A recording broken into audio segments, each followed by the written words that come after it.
I want to talk with Dr. Manu Aggarwal here first, and then we'll get to the weather. So all of us can hopefully just hear some important information here from both the medical community and then about the storms headed our way later. So right now we're going to bring in Dr. Manu Aggarwal of the Vein Care Center in Lima, also locations in Salina and Finley. So first of all, thank you so much for joining us here tonight. Hopefully technology on our end works for you here, but tonight.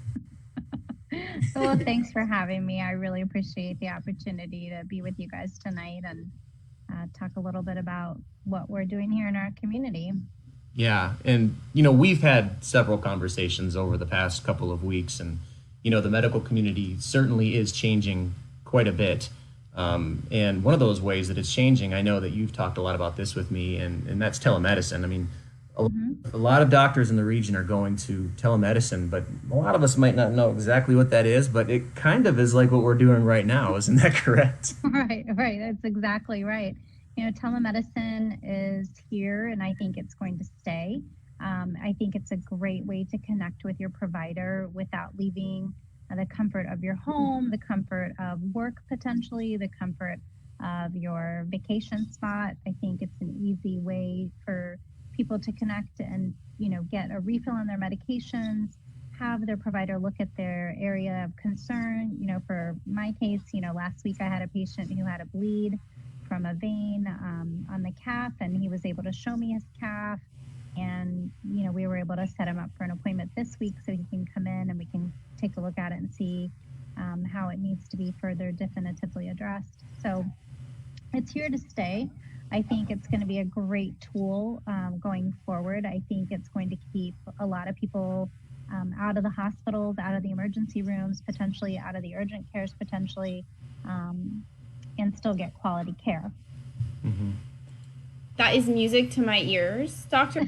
Paul, because I was a mother of little children who I feel like, unfortunately, we are in the urgent care a lot more than I would like to be. Mm-hmm. I think our loyal viewers know. But I'm excited about the potential of telemedicine. I really am. Hmm. So we kind of want to switch gears a little bit, but we'd like to talk to you something that I think is going to resonate really well with our viewers tonight and whoever watches this later is there's a lot of uncertainty. I think this is something we all Yeah. and anxiety right now around some of the information coming out from the medical community about the data surrounding COVID-19, especially in Ohio. I feel very blessed and grateful that we have Dr.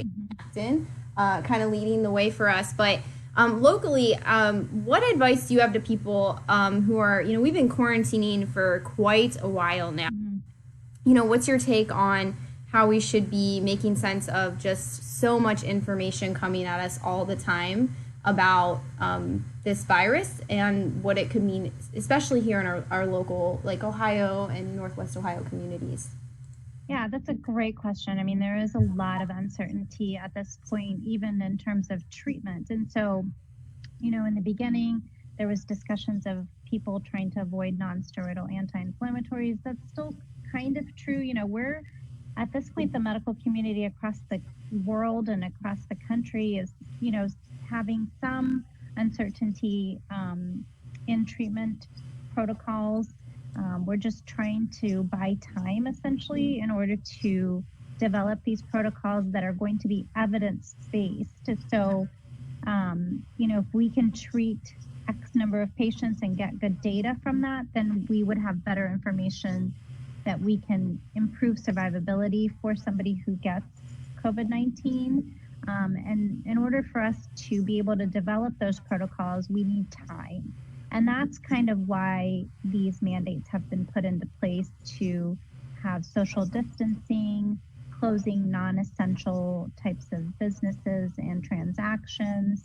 And so that's basically just kind of buying us time so that we can hopefully mitigate people getting COVID-19 and then allowing the medical scientists, the medical professionals develop protocols that would be more evidence-based, because right now we're just kind of, even the data, it's so much uncertainty. We don't have a lot of certainty because not everyone's being able to get tested based on the number of tests that are available. So there's a lot of fluctuations in that as well.